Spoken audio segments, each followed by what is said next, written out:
네, 우리 화면을 보시면서 우리 서로 인사하겠습니다. 우리 화면을 통해서 사랑합니다, 축복합니다, 인사합니다. 사랑합니다, 축복합니다. 맞나요, 저도? 네, 오늘도 말씀하신 하나님의 은혜가 저와 여러분 가운데 임하길 원합니다. 유튜브로 영상을 예배를 드리다가 또 줌으로 하니까 또 조금 더 준비할 게 많아지네요. 그래가지고 좀 예배를 시작하면서 좀 분주한 마음도 있었습니다. 하지만 우리 이렇게 화면 보시면서 또 각 집에 있지만 우리 얼굴을 보면서 오늘도 함께 예배하는 그 은혜 우리가 누리게 되길 원합니다. 네, 이제 사사기의 정말 마지막을 향해 가고 있습니다. 오늘 사사기의 끝을 향해 가는 오늘 말씀을 통해서 다시 한번 사사기의 모습, 사사기 시대의 모습을 보고 오늘은 그 시대 속에 계신 하나님의 모습을 우리가 더하여서 보기를 원합니다. 오늘 그래서 말씀의 제목입니다. 사사기 시대 속에 하나님이에요. 사사기 시대 속에 하나님. 우리가 앞에서 말씀을 들어왔듯이 한 레위인의 일로 인해서 이스라엘이 전쟁, 내전의 상황을 이제 맞이했죠. 살펴본 대로 레위인은 죽은 첩의 시신을 12덩이로 나누었고 각 지파에 보냈어요. 그리고 그 시체를 받은 각 지파는 놀라서 미스바라는 장소에 모인 것입니다. 오늘 본문의 1절, 2절의 말씀이에요. 우리 한 번 더 화면을 보고 같이 읽겠습니다. 이에 모든 이스라엘 자손이 단에서부터 브엘세바까지와 길르앗 땅에서 나와서 그 회중이 일제히 미스바에서 여호와 앞에 모였으니 온 백성의 어른 곧 이스라엘 모든 지파의 어른들은 하나님 백성의 총회에 섰고 칼을 뺀 보병은 40만 명이었으며 베냐민 지파를 뺀 지파가 모든 지파가 모였고 모인 그들의 수는 군사의 수는 자그마치 40만 명이었다라고 말씀하고 있어요. 어마어마한 엄청난 수가 모인 것이죠. 그리고 모인 그들이 레위인의 보고를 받고 우리가 지난주에 이 레위인의 보고가 거짓된 보고다, 불완전한 보고다, 책임 전가의 보고다라고 우리가 이야기했었는데요. 그러한 보고를 받고 이 모인 자들이 그들이 결정을 합니다. 그 결정이 8절, 9절의 말씀이었어요. 8절, 9절에 이렇게 말씀합니다. 모든 백성이 일제히 일어나 이르되 우리가 한 사람도 자기 장막으로 돌아가지 말며 한 사람도 자기 집으로 들어가지 말고 우리가 이제 기브아 사람에게 이렇게 행하리니 곧 제비를 뽑아서 그들을 치되 모인 사람들이 백성들이 이스라엘 백성들이 결정한 것입니다. 우리가 기브아 사람들을 치자, 그들을 죽이자, 그들을 심판하자. 하지만 상황은 그들의 생각대로 되어지지 않았습니다. 왜냐하면 기브아 사람들이 속한 그 지파가 베냐민 지파가 저항하기를 선택했기 때문이었어요. 13절, 14절의 말씀이 그 말씀입니다. 그래서 결국 내전이 벌어지게 된 것이지요. 베냐민 지파와 나머지 모든 지파, 이스라엘 지파 간의 전쟁이 이제 벌어지게 된 것입니다. 여러분, 이 상황이 참으로 이상한 상황이 아닐 수 없죠.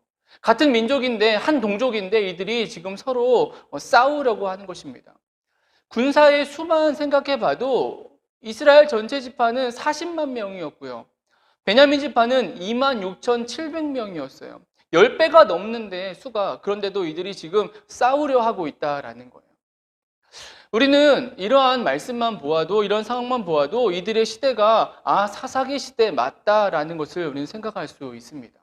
이러한 결정이, 이러한 싸움이며 이러한 싸움의 양상이 사사기 시대였기 때문에 가능하다라는 사실이에요. 동족끼리 칼을 든 것이 그것이고요. 수적으로 비교가 안 됨에도 불구하고 고집하면서 싸움을 벌이는 모습이 바로 그것입니다. 무언가 이상한, 도무지 상식적이지 않은 그런 모습, 이런 세상이 바로 사사기 시대였다라는 사실이에요. 여러분, 그런데 우리가 계속 말씀을 나누고 있듯이 오늘의 시대도 별반 다르지 않다라는 것이죠. 말세다, 악해졌다, 무섭다, 이 세상은 문제거리다라고 이렇게 해도 이 시대가 가장 사사기 시대 같은 이유는 오늘 본문 같은 모습 때문인 것이죠.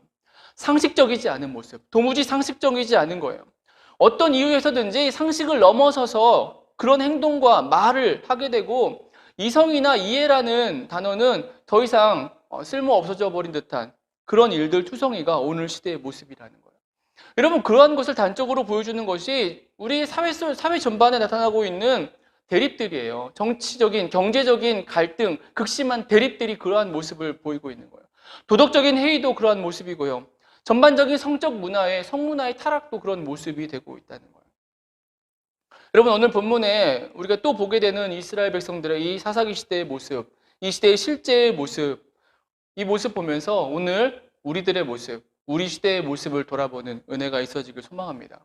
그럼 본론으로 들어가서 왜 오늘 본문에 이스라엘 백성들은 이런 모습을 보이고 있고 왜 이런 결정들을 하고 있느냐라는 것이죠.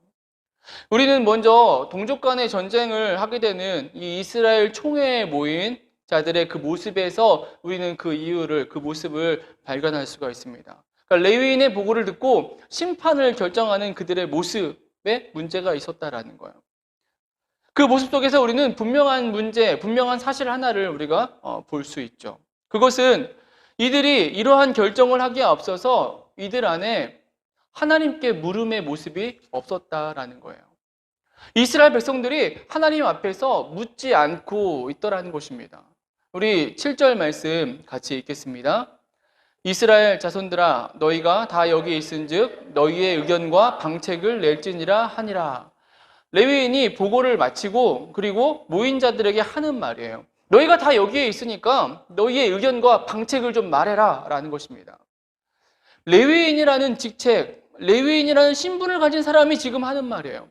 하나님을 섬기고 또 사람들 앞에 서가지고 백성들을 이끄는 자가 그가 하는 말입니다. 그런데 하나님에 대한 조금의 자각도 없고 인식도 없고 모인 사람들 앞에서 너희의 말, 너희의 생각, 너희의 판단을 먼저 말하고 있다라는 거예요. 그리고 이 말에 이스라엘 백성들이 반응한 것입니다. 그게 8절, 9절의 말씀이었어요. 우리가 일제히 일어나가지고 돌아가지도 말고 자기 집으로 가지도 말고 기브아 사람들에게 심판을 행하자라고 말하는 것입니다. 8절, 9절도 띄워주세요. 여러분, 이러한 백성들의 모습이 보여주는 게 무엇일까요? 모인 백성들이 흥분하여서 감정적으로 행하고 있다는 사실이에요. 레위인의 보고에 그 진위를 제대로 살피지 않고 그저 감정에 휩싸여서 사람들을 심판하자라고 지금 외치고 있다는 사실입니다. 여러분, 이 모습이 다시 한번 우리가 앞에서 들었던 사사기 시대의 모습을 보여주는 모습이죠. 자기의예요, 자기의. 자기의에 충만한, 충실한 모습인 것입니다. 우리가 지난주에 레위인의 모습 속에서 살펴봤던 내용입니다. 첩을 기브아 사람들에게 밤에 내어준 그 모습이나 또는 그 새벽에 죽은 첩의 시체 앞에서 전혀 애통해하지 않고 아무렇지도 않게 떠나온 그 모습이며 그래놓고선 집에 가서는 시체를 12덩이로 나누어가지고 이스라엘에 보내는 모습. 여러분, 이것은 레위인의 자기의의 표현이라는 거예요. 자기의를 표출하는 모습이었어요. 책임을 전가하는 자기의의 행동이었다라는 거예요. 이러한 자기의, 자기 오름의 이 모습으로 행동했던 레위인의 모습이 단지 그 레위인 한 사람만이 아니라 이 시대의 모든 사람들, 시대 전체의 모습인 것을 우리가 오늘 본문을 통해 다시 확인하게 되어지는 것입니다. 여러분, 이러한 자기의의 모습은 비단 이 총회에 모인 이스라엘 백성들의 모습만이 아니죠. 베냐민 지파도 그러합니다. 수적으로 열세인 베냐민 지파가 전쟁을 택했습니다. 여러분, 그 이유가 그거예요. 15절, 16절 말씀인데요. 우리 같이 한번 읽겠습니다. 15절, 16절 같이 읽습니다. 그때에 그 성읍들로부터 나온 베냐민 자손의 수는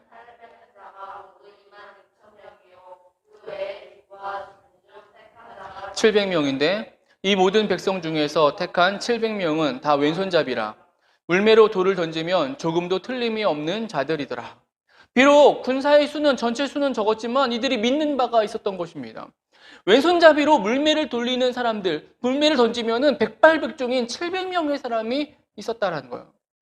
우리가 앞에서 에웃의 말씀을 들으면서 이 성경 속의 왼손잡이의 의미를 우리가 살펴봤었죠.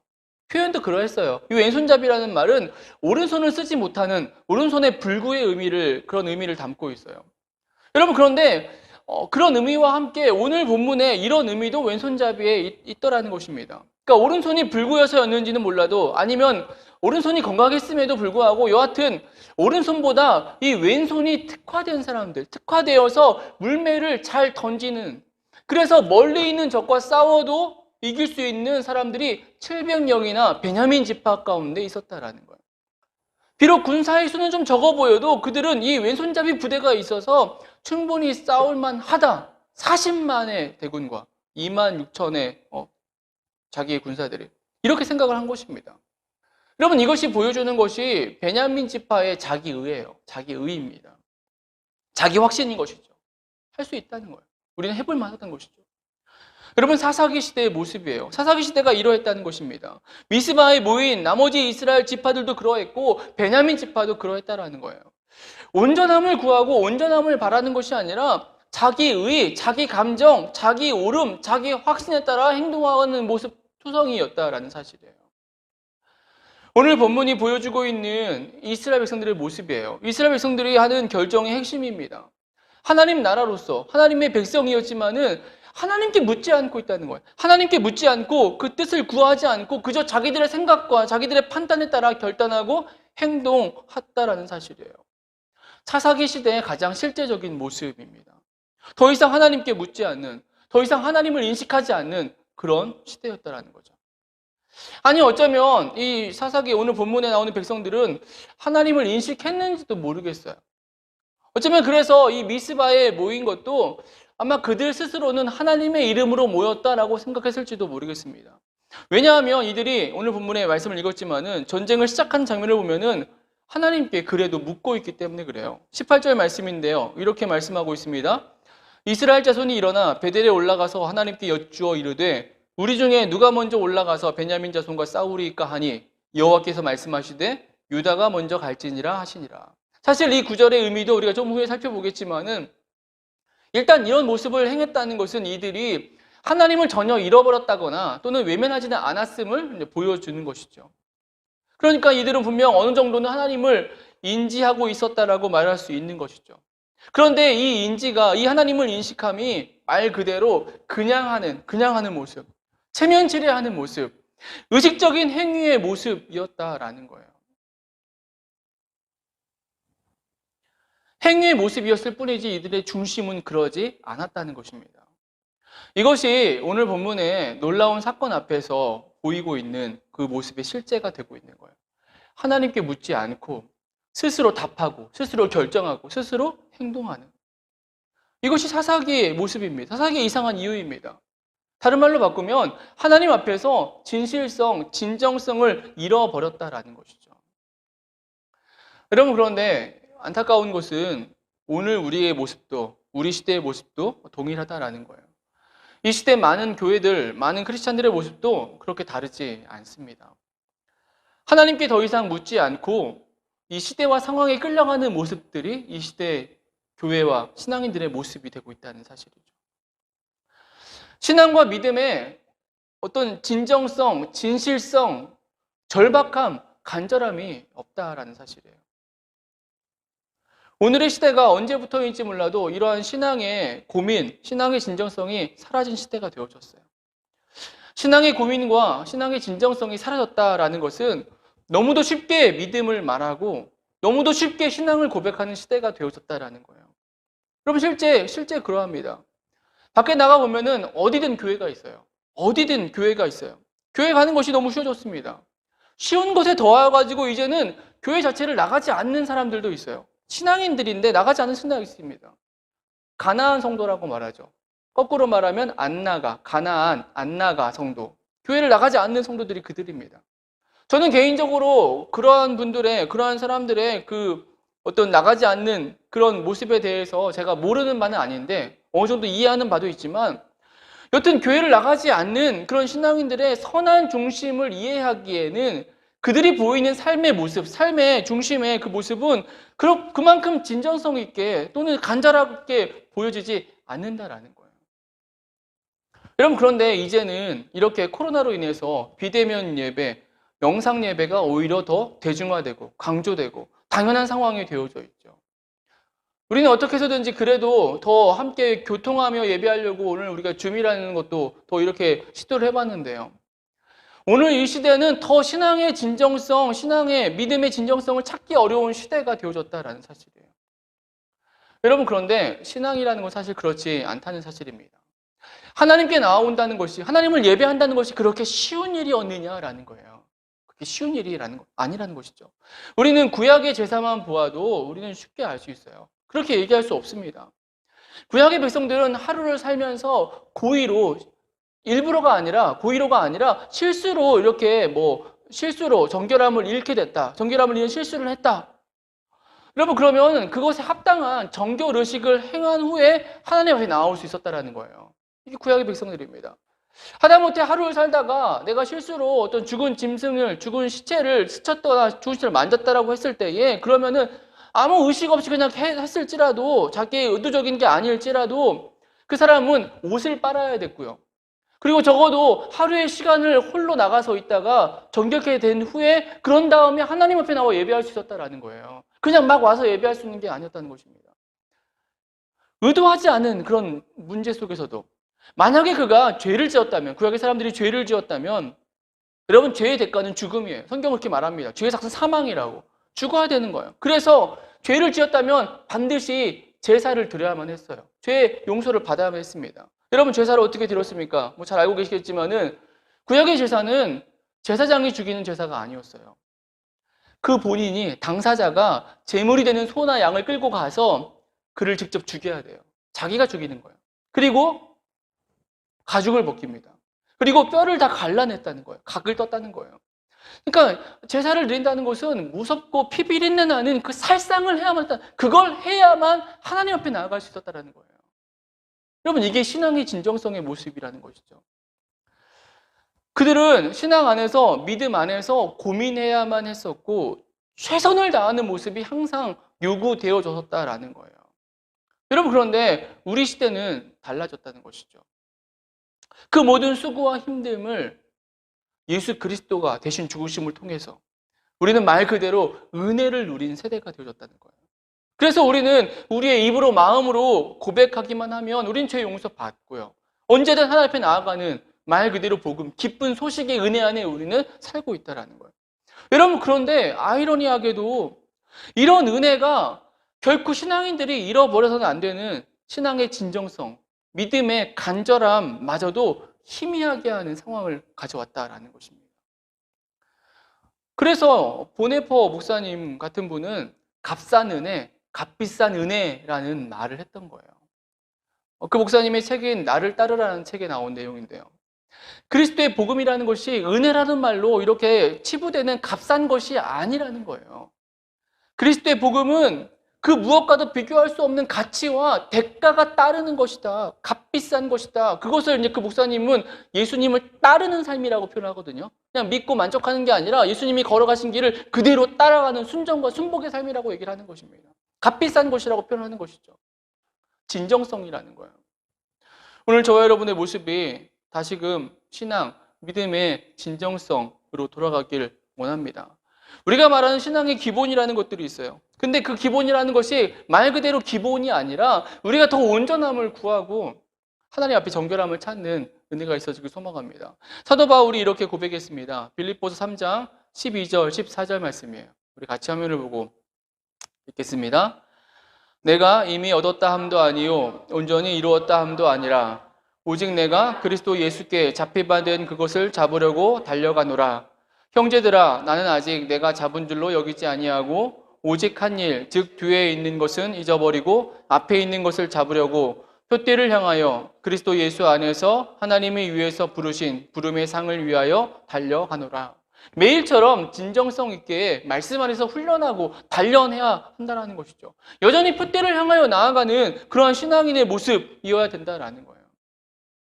사사기 같은 이 시대 속에서 이러한 온전함을 구하는, 하나님 앞에서 온전한 신앙과 온전한 중심, 믿음을 드러내는 삶을 살아가는 저와 여러분, 우리 그 공동체 교회가 되어지게 되길 주님의 이름으로 축원합니다.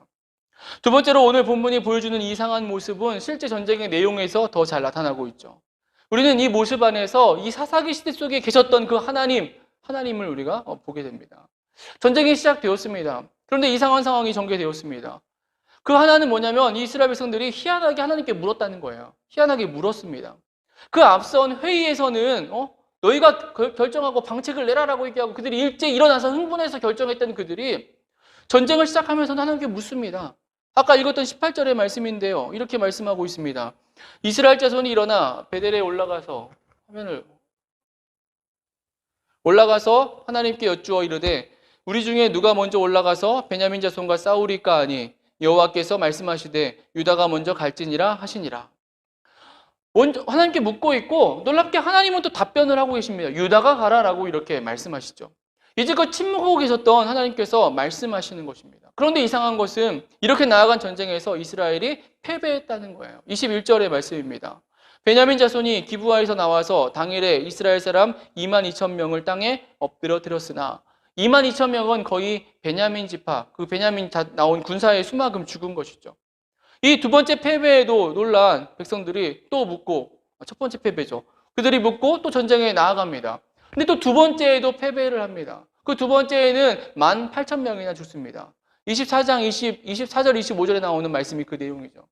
그리고 결국 세 번째 다시 전쟁에 나가서 이제 승리를 하게 되었다는 거예요.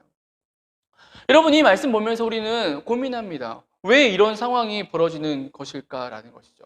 하나님께 묻고 답을 듣고 나아가는데 두 번이나 패배했다는 거예요. 그 이유가 무엇일까요? 하나님의 일하심이 이 안에 있는 것입니다. 하나님의 일하심인 거예요. 사사기 시대 속에서 사사기 시대를 향한 하나님의 일하심인 거예요. 하나님께서 이 백성들의 모습을 보시고 지적하고 깨닫게 하고 계신다라는 사실이에요. 그것을 보여주는 것이 두 번째 패배 이후에 보이고 있는 이스라엘 백성들의 모습이에요. 우리 26절 말씀 같이 읽겠습니다. 26절 화면을 보고 같이 읽습니다.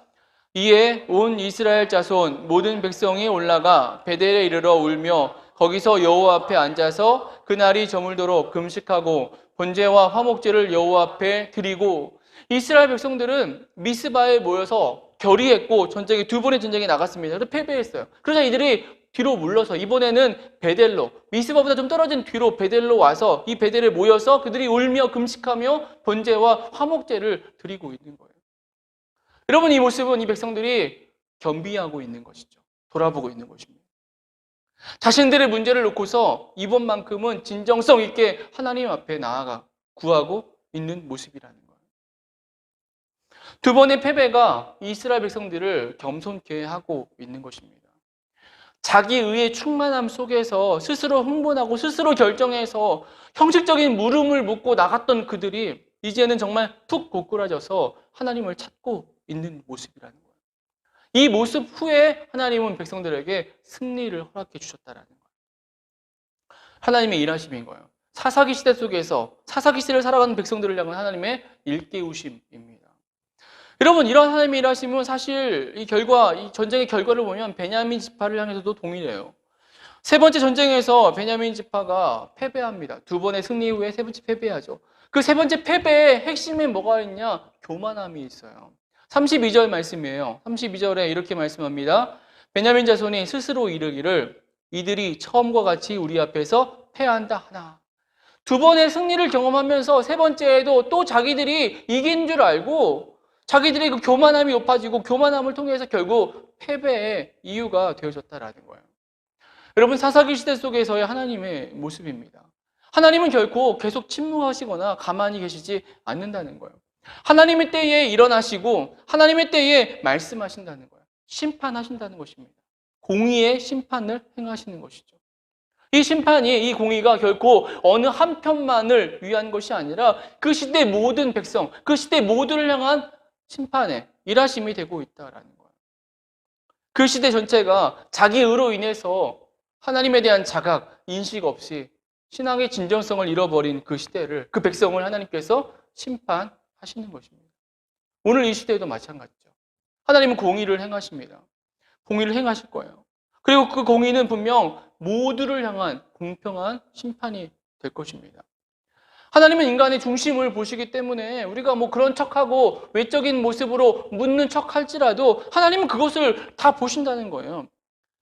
그래서 모두의 심판, 인간의 중심을 보신 하나님께서 그 진정한 공의의 심판을 행하신다는 거예요. 오늘 우리의 모습을 다시 돌아볼 수 있기를 원합니다. 물론 우리는 그리스도 안에 있습니다. 그래서 우리가 구원받았고 구원받은 자로서 영생을 소유한 자가 되었고 우린 영원한 천국에 들어갈 것입니다. 저는 믿습니다. 그러나 우리가 기억해야만 한다는 거예요. 그 구원이 진정성 있는, 진실성 있는 구원이어야 된다는 것이죠. 적어도 공의로우신 하나님 앞에서 인정받을 만한 그런 신앙, 믿음이 있어야 우리가 이 구원의 기쁨을 온전히 누릴 수 있다는 거예요. 오늘 말씀 마치겠습니다. 사사기 시대 하나님을 잃어버린, 하나님을 묻는 대신에, 하나님을 찾는 대신에 자기 의가 가득한 시대였습니다. 하지만 하나님은 그 시대를 가만두지 않고 공의의 심판을 행하셨다라는 거예요. 그리고 오늘 이 시대 속에서도 하나님은 동일하게 행하실 것이라는 사실입니다. 우리가 오늘 다시 한번 이 하나님을 바라보고 이 하나님 앞에 나아가는 은혜가 있어지길 소망합니다. 우리에게 의가 있다면, 우리의 의가 있다면 그거 내려놓고 다시 하나님 바라보고 하나님이 인정하실 만한 믿음으로 서서 우리에게 주어진 한 주로 살아가는 저와 여러분, 우리 그 공동체 교회가 되어지게 되길 주님의 이름으로 축원합니다.